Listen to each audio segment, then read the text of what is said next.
standout fixture for me, I think there were a few, but I think you've got to go with the league leaders Chelsea, doing what they do so well. I mean, what was it, 93rd, 94th minute, you thought Everton, who'd played marvellously well, would see it out, but up pops John Terry.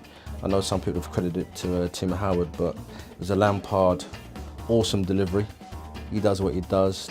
Terry pops up, centre half, getting the goal or being involved in that crucial goal to keep them 4 points ahead. I know Manchester City and Arsenal subsequently went on to win, but Chelsea keep their noses in front, and I think that was a standout performance because it's going to be a very good team that shakes them off the top of the league.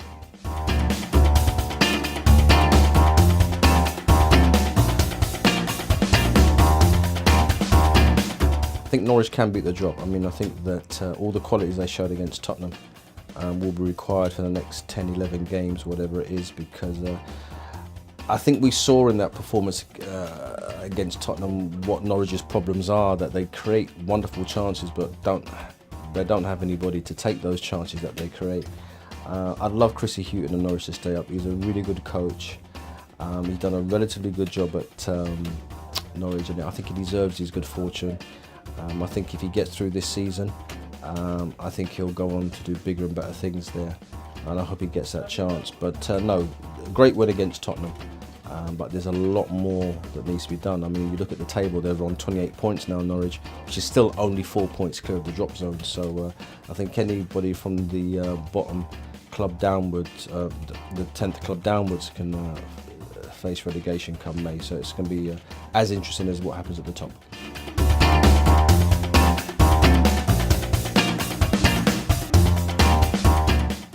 Don't know if I can give you a word, but because there's so much you could say about him, but awesome. I think what's important to remember with Daniel Sturridge is that he's been at big clubs before. Obviously Manchester City, Chelsea, he's now at Liverpool, another big club. If you remember the start of the season, he single-handedly carried Liverpool's attack, and Luis Suarez, as is his wont, was in trouble again, was banned for a few games, and Sturridge scored his goals. Suarez subsequently came into the team. He did what he needed to do. Sturridge then did what he needed to do. So as a pair, they were absolutely awesome. And now I think Suarez, by his own high standards, is pretty quiet at the moment, but Daniel just continues to do what he needs to do. Absolutely fantastic. I would imagine that if he continues to do what he's doing, there's got to be a big, major European club that must be looking at him, because I think he's made a few people sit up and take notice.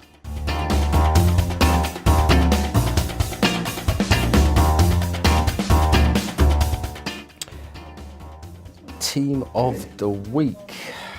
That's a good one. I'll tell you what, I think I might make Manchester City my team of the week. They struggled to a 1-0 victory against Stoke on Saturday. Now, this is at the Etihad Stadium where they've scored 7 goals, they've scored 6 goals, they've scored 5 goals, they've scored goals for fun.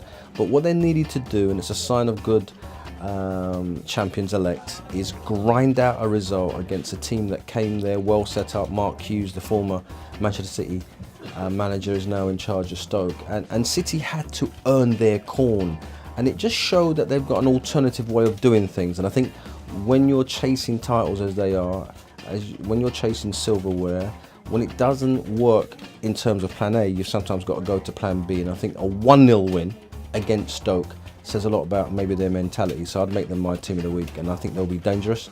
They have a Capital One Cup final against Sunderland on Sunday.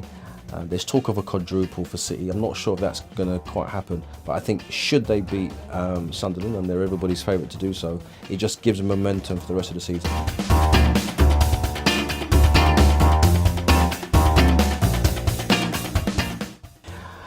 Interesting. I think that Chelsea face a really difficult game against Galatasaray away in Turkey.